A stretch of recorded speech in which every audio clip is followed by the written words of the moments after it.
Kembali ke video tutorial dari database dasar dan SQL. Pada bagian yang keempat ini kita akan melakukan praktek untuk penggunaan dari software perpustakaan. Namun terlebih dahulu kita akan membahas definisi-definisi dulu yang akan kita gunakan pada praktek nanti. Ada beberapa definisi yang harus kita ketahui terlebih dahulu yang berkenaan dengan database.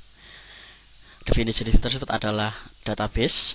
Database itu artinya sarang atau tempat penyimpanan data. Kemudian data itu adalah kumpulan dari informasi. Tabel itu tempat penyimpanan informasi. Tabel itu terdiri dari baris atau record dan kolom atau field. Jadi field atau kolom itu sama. Kemudian baris atau record itu sama. Jadi baris sama dengan record. Field juga sering disebut dengan atribut. Jadi field atau kolom sering disebut dengan atribut. Kemudian primary key, field pada tabel yang unik atau tidak sama pada kolom yang sama dan baris yang berbeda. Mungkin Anda masih bingung dengan penjelasan ini. Kita akan coba praktek menggunakan Excel dulu. Saya buka program, kemudian Microsoft Office, Excel di sini. Nanti kita akan pindah ke database-nya di sini. Contoh, saya mempunyai judul tabel dulu. Seperti ini. Tabel siswa. Pada tabel siswa, biasanya siswa itu mempunyai nomor induk. Nomor induk seperti ini. Kemudian dia mempunyai NISN, nomor induk siswa nasional. Kemudian dia mempunyai nama, kemudian dia mempunyai alamat. Nah, sebagai contoh, misalnya siswa dengan nomor induk 123, NISN-nya misalnya 4567, kemudian nama Ahmad, kemudian alamat Gedangan, Sidoarjo. Seperti ini. Ini tabel siswa. Tabel siswa itu berisi pada definisi ini. Tabel siswa, tabel adalah tempat penyimpanan informasi. Nah, informasi tentang apa? Informasi tentang siswa. Yang kedua, misalnya saya punya 987. Kemudian ininya 6543. Kemudian namanya Budi. Alamatnya Waru, Sidoarjo. Oke. Seperti ini. Jadi pada tabel ini kita bisa mendapatkan informasi tentang nama-nama siswa Ahmad, Budi, dan seterusnya. Kemudian kita juga bisa tahu alamatnya. Oh, Budi itu alamatnya di Sidoarjo, kalau Ahmad di Gedangan. Budi itu nomor induknya 987, kalau Ahmad nomor induknya 123. Sementara NISN-nya dari Ahmad itu 4567, kalau NISN dari Budi 6543. Jadi pengertiannya, tabel adalah tempat penyimpanan informasi. Nah, semua informasi tersebut ini disebut dengan data. Tabel siswa saya tebalkan. Nah, kemudian berikutnya, tabel terdiri dari baris atau record dan kolom atau field. Saya jelaskan. Satu baris data ini, data yang bernama Ahmad ini disebut dengan record, satu baris. Oke. Nah, satu baris Budi ini juga disebut dengan record atau baris. Nah, kemudian kalau satu field alamat ini yang saya kasih tanda, misalnya ini tanda warnanya hijau. Nah, ini disebut dengan field, satu kolom ini. Oh, ini kolom alamat, kolom nama, kolom NISN, kolom nomor induk atau field nomor induk, field NISN, field nama, field alamat. Jadi itu field. Field juga sering disebut dengan atribut. Nah, kadang orang menyebut field ini dengan sebutan atribut. Atribut dari apa? Atribut dari tabel. Karena tabel itu terdiri dari kolom dan barisnya itu isinya adalah record. Ini disebut dengan record.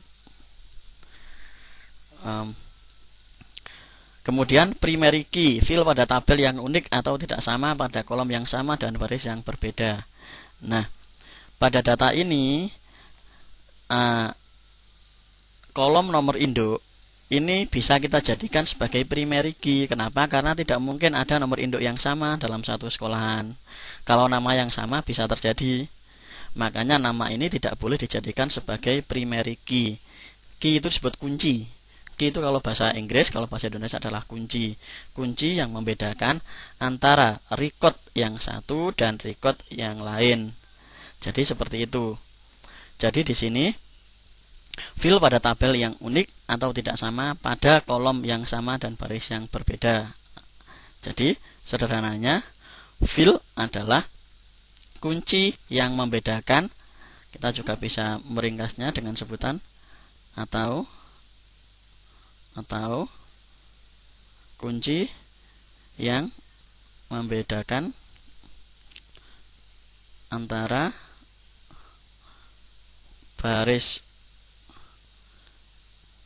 buka kurung record ya, kan baris sama dengan record yang satu dengan record yang lain.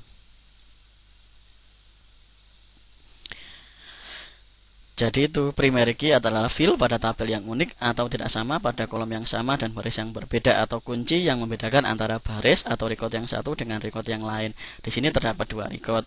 Misalnya di sini kita akan menambahkan lagi 666. Kemudian NISN-nya adalah 9999. Kemudian namanya Siti. Oke. Siti. Alamatnya misalnya kita kasih Candi Sidoarjo.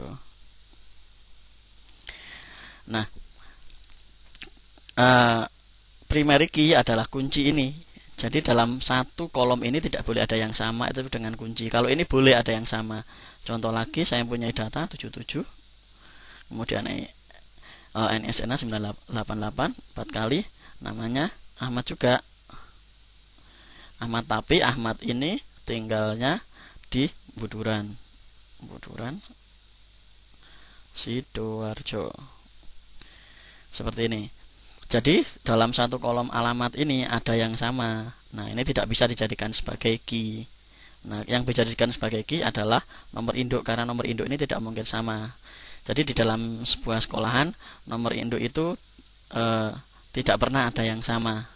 Jadi baik siswa terdahulu maupun siswa yang sekarang nomor induknya itu tidak sama. Nah, karena nomor induk inilah yang akan digunakan untuk membedakan antara satu record dengan record yang lain, atau satu baris dengan baris yang lain. Jadi kesimpulan pada materi ini adalah yang pertama database. Database-nya setelah ini kita akan praktekkan. Kemudian yang kedua adalah data. Data itu kumpulan dari informasi. Semua informasi yang di sini disebut dengan data. Misalnya kita bertanya, mana data siswanya? Nah, berarti kita harus mempunyai daftar nama-nama ini, disebut dengan data. Kemudian yang kedua, tabel.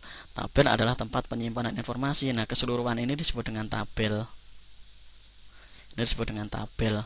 Jadi kalau kita buat sebuah tabel seperti ini disebut dengan tabel. Jadi ini disebut dengan tabel. Tabel yang bernama tabel siswa. Nah, kemudian tabel siswa itu terdiri dari baris atau record dan kolom. Ini disebut dengan baris. Satu baris ini disebut dengan baris, sementara ini disebut dengan kolom. Nah, kolom itu disebut dengan fill. Kalau baris disebut dengan record. Kemudian berikutnya, fill juga sering disebut dengan atribut. Nah, fill ini sering disebut dengan atribut. Kalau kita ditanya atribut dari tabel siswa apa? Nomor induk, NISN, nama, dan alamat. Atau kita ditanya fillnya apa saja? Nomor induk, NISN, nama, dan alamat. Berikutnya, primary key. Fill pada tabel yang unik atau tidak sama pada kolom yang sama dan baris yang berbeda, atau kunci yang membedakan antara baris atau record yang satu dengan record yang lain. Nah, ini kunci. Nah, nomor induk ini disebut dengan kunci. Kenapa? Karena pada kolom nomor induk inilah tidak boleh ada yang sama. Jadi nomor induk ini tidak boleh ada yang sama. Kemudian ini disebut dengan nama. Kemudian alamat. Kalau alamat bisa jadi sama. Ada beberapa siswa yang rumahnya di Gedangan, ada beberapa siswa yang namanya Ahmad, tetapi nomor induk dari masing-masing siswa tersebut adalah berbeda. Jadi itu kesimpulan pada bagian yang keempat ini tentang definisi dari penggunaan database, materi dari database dasar dan SQL. Kita ke materi berikutnya.